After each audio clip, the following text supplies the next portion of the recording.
Welcome to the story. Hebat banget, Abu Nawas tahu jodoh pangeran cuma dengar detak jantung. Abu Nawas mendengar putra dari Baginda Raja sedang jatuh sakit. Banyak tabib didatangkan ke istana untuk mengobati sang pangeran. Tetapi tidak ada satupun yang berhasil menyembuhkan pangeran. Akhirnya pihak istana mengadakan sayembara untuk halayak luas. Siapapun yang bisa menyembuhkan pangeran akan mendapat hadiah dari Baginda Raja. Meskipun bukan seorang tabib, Abu Nawas mengajukan diri dan yakin bisa menyembuhkan sang pangeran. Saya membutuhkan seorang tua di masa mudanya sering mengembara ke pelosok negeri, ujar Abu Nawas. Orang tua yang diinginkan Abu Nawas pun didatangkan oleh raja.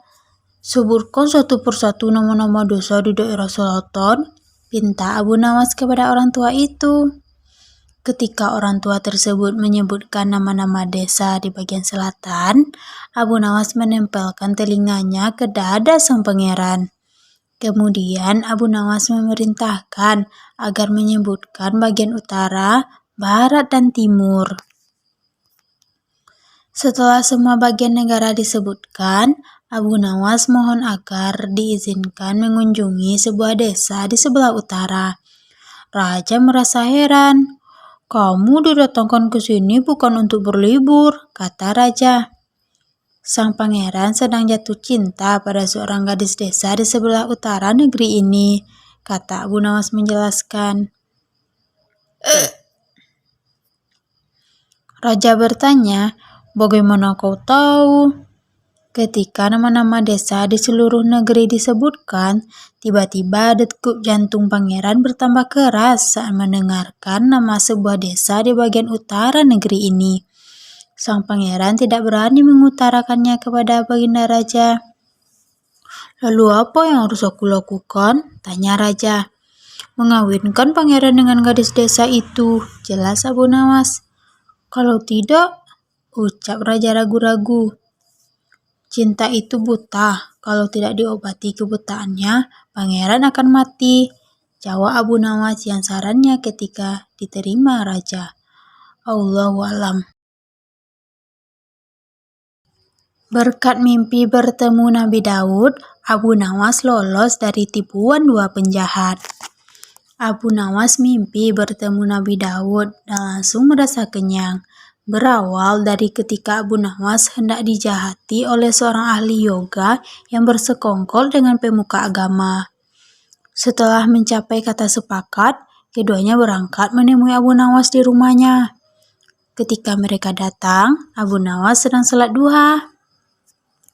Setelah dipersilakan masuk oleh istri Abu Nawas, kedua orang itu menunggu sambil berbincang-bincang santai.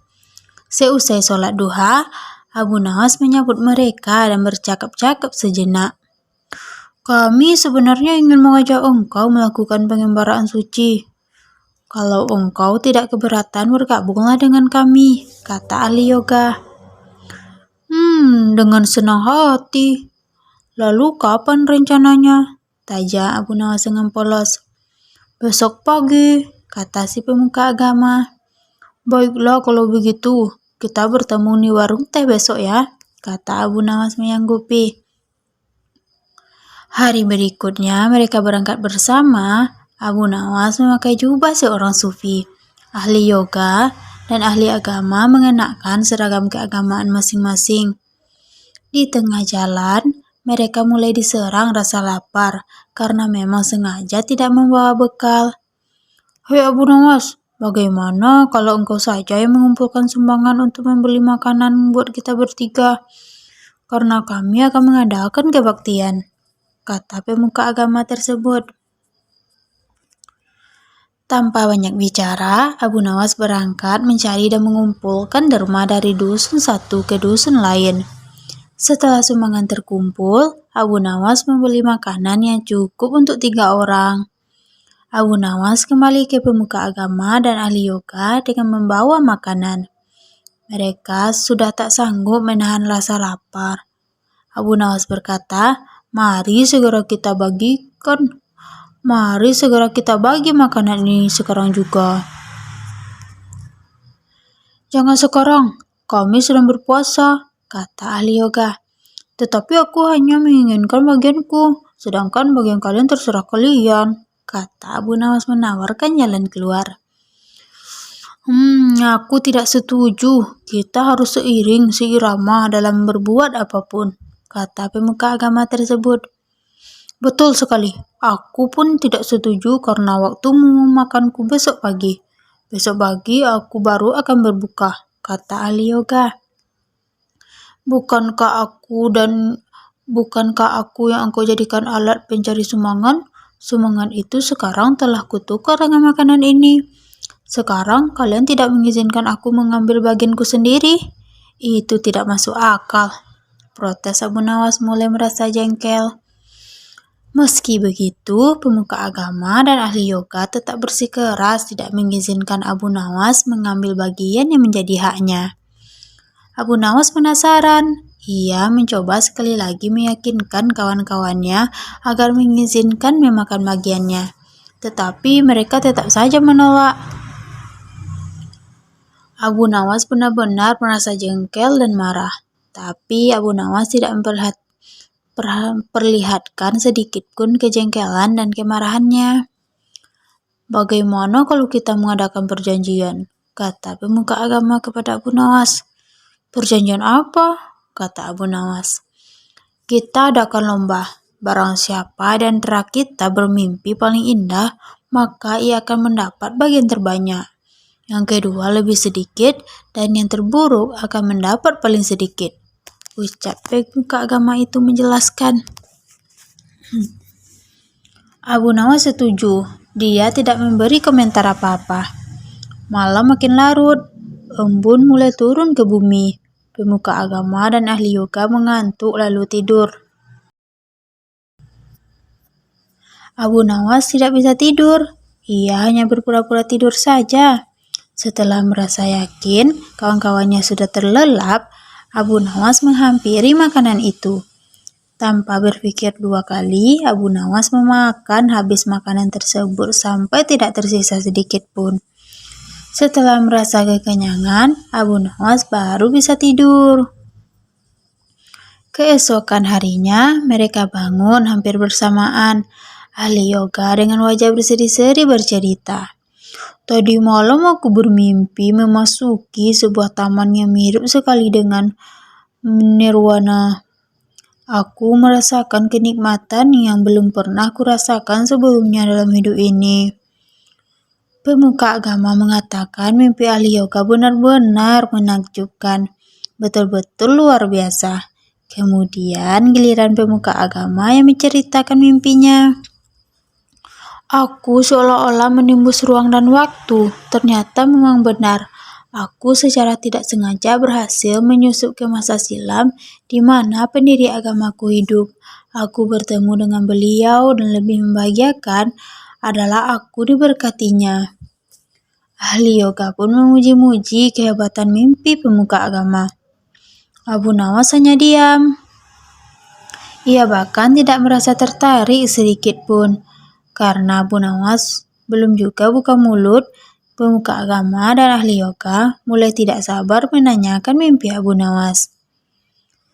Kalian tentu tahu Nabi Daud alaihissalam. Beliau adalah seorang nabi yang ahli berpuasa.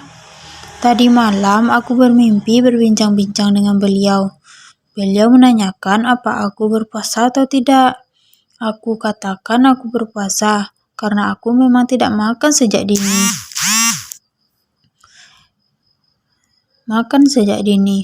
Kemudian beliau menyuruhku segera berbuka karena hari sudah malam. Tentu saja aku tidak berani mengabaikan perintah beliau.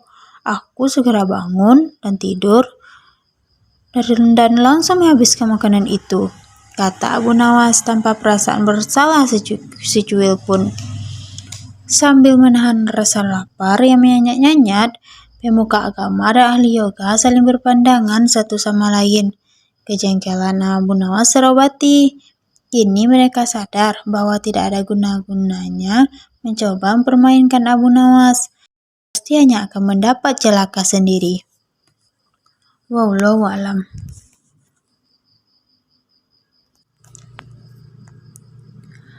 Abu Nawas bisa memberi potongan setengah dari masa hukuman tahanan seumur hidup. Bermula dari sahabat Abu Nawas bernama Daras bercerita seminggu lalu Baginda Raja memberi potongan hukuman kepada para tahanan. Semua tahanan mendapat potongan setengah dari masa hukuman yang harus dijalani. Tahanan yang dihukum 10 tahun tinggal menjalani hukuman 5 tahun. Bagi tahanan yang dihukum 20 tahun menjadi 10 tahun saja. Terus masalahnya apa? Tanya Abu Nawas kepada Daras sambil melahap makanannya. Masalahnya begini, karena ada tahanan yang dihukum seumur hidup. Artinya kan harus ditentukan berapa lama sisanya ia akan dihukum. Padahal tidak ada yang tahu kapan seorang itu meninggal. Tidak ada yang tahu berapa lama umur seorang itu. Jelas Daras. Oh begitu. Berat juga masalahnya kalau begitu. Beri saya waktu 10 menit saja. Saya akan habiskan dulu makanan ini, ujar Abu Nawas. Sambil makan, Abu Nawas tampak berpikir serius. Setelah habis makanannya, wajah Abu Nawas terlihat ceria, pertanda punya pemecahan masalah tersebut. Menurut saya begini saja, masalah ini bisa diselesaikan dengan konsep persamaan, kata Abu Nawas enteng. Oh ya, bagaimana? Tanya Daras, yang sesungguhnya ahli matematika itu. Abu Nawas mengatakan, karena persamaan itu menurutmu berarti seimbang atau keseimbangan, masalah pemotongan masa hukuman tersebut yang mudah saja diselesaikan. Caranya? Tak ujar Daras terus bertanya penasaran. Begini caranya. Supaya orang yang dihukum seumur hidup itu dapat potongan hukuman setengah masa hidupnya, cara menghukumnya begini saja. Sehari dia ditahan, sehari dia dibebaskan, begitu seterusnya hingga ia meninggal. Seimbang bukan? Seperti persamaan? Pungkas Abu Nawas. Wallahu a'lam.